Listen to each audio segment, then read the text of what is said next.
What is up, guys? It is the one and only Jonah Hill back at it again to bring you guys epic lore for Warhammer 30k, 40k, and beyond. This time we'll be going back in time, way back in time, to the time that the Necrontyr roamed the universe. The time when the last of the Silent Kings spoke. Today we are talking about Szarekh, the Silent King. So for all you Necron lovers, sit tight, grab some popcorn, and let us begin on this epic lore from long ago. From the earliest of days, the individual Necrontyr dynasties were themselves governed by the overarching Triarch, which is a ruling council of 3 senior pharaohs. The head of the Triarch was known as the Silent King, for he addressed his subjects only through the other 2 pharaohs who ruled alongside him. Nominally a hereditary position, the uncertain lifespans of the Necrontyr ensured that the title of Silent King nonetheless passed from one royal dynasty to another many times over. Thus it was that the final days of the Necrontyr occurred in the reign of Szarekh, the last of the Silent Kings. During Sarekh's rule, the godlike energy beings known as the C'tan first blighted the Necrontyr. It is impossible to say for certain how the Necrontyr first came to encounter the C'tan, though many misleading, contradictory, and one-sided accounts of these events exist. The dusty archives of the Solomons claim that it was but an accident, a chance discovery made by a stellar probe during the investigation of a dying star. The Book of Mournful Night, held under close guard in the Black Library's innermost sanctum, tells rather that the raw hatred of the Necrontyr held for the Old Ones sang out across space, acting as a beacon for the C'tan. However, contact occurred, and the shadow of the C'tan fell over the oldest dynasties first. Some Necrontyr actively sought the C'tan's favor and oversaw the forging of living metal bodies to contain the star god's nebulous essence. Thus, clad the C'tan took to the shapes of the Necrontyr's half-forgotten gods, hiding their own desires beneath cloaks of subservience. So it was that one of the C'tan came before the Silent King, acting as forerunner to the coming of his brothers. Amongst its own kind, this C'tan was known as the Deceiver, for it was willfully treacherous. Yet the Silent King knew not the C'tan's true name, and instead granted the creature an audience. The Deceiver spoke of a war fought long before the birth of the Necrontyr, between the C'tan and the Old Ones. It was a war, he said, that the C'tan had lost, and in the aftermath, and fearing the vengeance of the Old Ones, he and his brothers hid themselves away, hoping to one day find allies with whom they could finally bring the Old Ones into account. In return for aid, the Deceiver assured that he and his brothers would deliver everything that the Necrontyr ever craved. Unity could be theirs once again, and the immortality that they had sought for so long would finally be within their grasp. No price there would be for these great gifts, the Deceiver insisted, for they were but boons to be bestowed upon valued allies. Thus did the Deceiver speak, and who could say how much of his tale was truth? It is doubtful whether the Deceiver knew, for trickery had become so much part of his existence that even he could no longer divide its root. Yet his words did sway Szarekh, who his ancestors before him despaired of the divisions that were constantly tearing apart his people. For long months he debated the matter with the Triarch and the nobles of the royal court. Through it all, the only dissenting voice that was Orichan, the court astrologer, who foretold that this alliance would bring about a renaissance of glory, but it would destroy forever the souls of the Necrontyr people. Yet this desire and ambition swiftly overrode caution, and Orichan's prophecy was dismissed. A year after the Deceiver had presented his proposition, the Triarch agreed to the alliance, and forever doomed their race. With the pact between the Necrontyr and the C'tan sealed, the star gods finally revealed the form that immortality would take, and the great biotransference began. Colossal biofurnaces roared day and night, consuming weak-bodied flesh and replacing it with enduring forms of living metal. As the Cyclopean machines clamored, the C'tan swarmed about the transference sites, drinking in a torrent of cast-off life energy and growing ever stronger.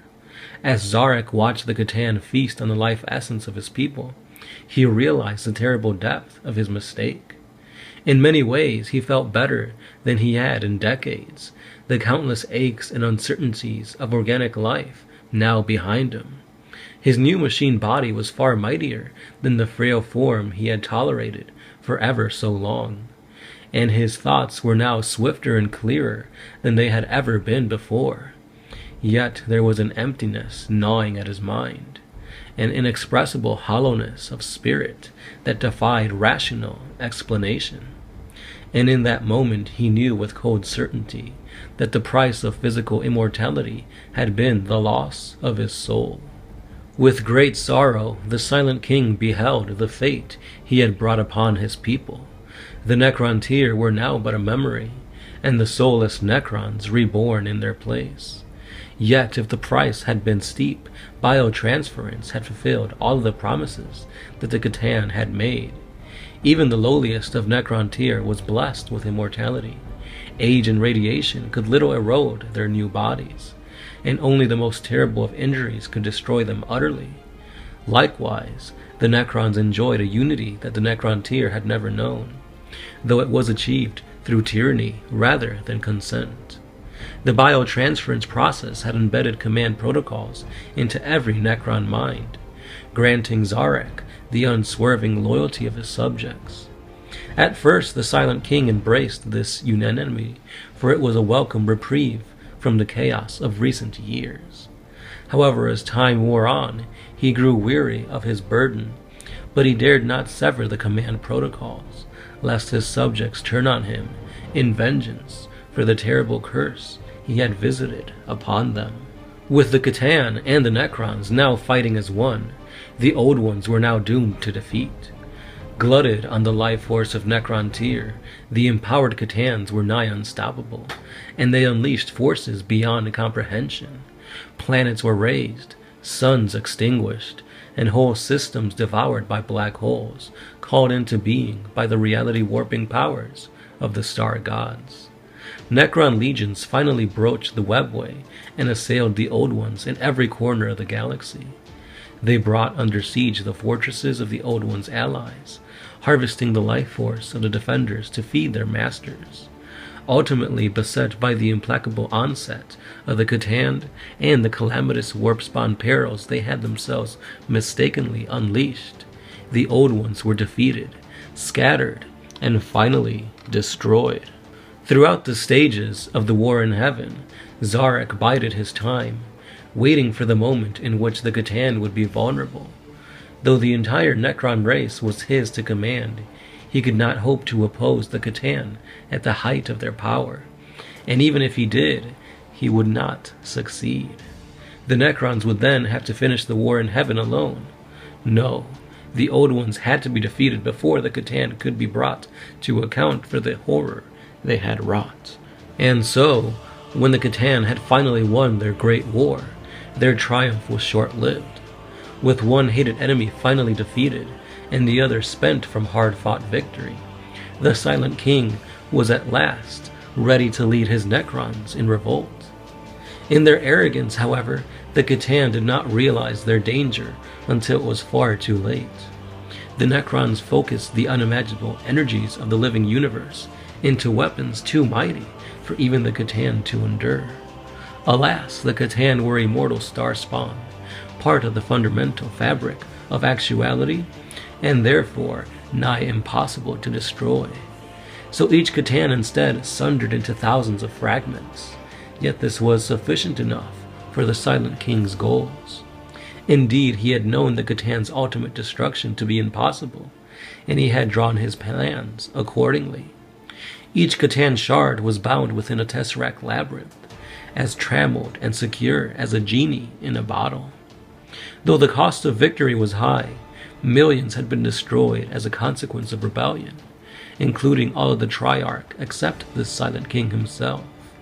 The Necrons were once more in command of their own destiny, Even with the defeat of the Old Ones and the Catan, the Silent King saw that the time of the Necrons was over, at least for this moment.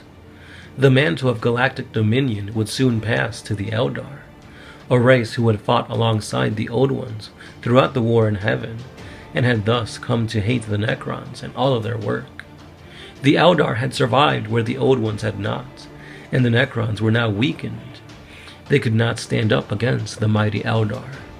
So it was that the Silent King ordered the remaining Necron cities to be transformed into great tomb complexes, threaded with stasis crypts. Let the Eldar shape the galaxy for a time, but they were only going to sleep for a short amount of time, short in the Silent King's eyes. The Silent King's final command to his people was that they must sleep for 60 million years, but to awake ready to rebuild all that they had lost, to restore their dynasties to their former glory. Thus was the Silent King's last order, and as the last tomb world sealed its vaults, he destroyed the command protocols by which he had controlled his people, for he had failed them utterly. Without a backward glance, Szarekh, last of the Silent Kings, took his ship into the blackness of intergalactic space, there to find whatever measure of solace or penance that he could. Meanwhile, eons passed, and the Necrons slept on. And that is the lore on the Silent King Szarekh. Let me know what you guys thought about this awesome Necron. Would you guys have made the pact with the star gods of the Catan? Or would you have died knowing that your race was truly your own? Let me know what you guys think in the comments below. And also let me know what else you guys want me to cover. Hopefully I can get to it tomorrow, because if you guys can't really notice, my voice is failing me. Oh no. But anyway guys, let me know what you guys want to hear and I'll get to it as soon as I can. In the meantime, head on over to our Patreon, Instagram, and Twitter pages for more things 40k. As always, I am the Sound Alchemist, part of One Mind Syndicate, and I'll see you guys tomorrow.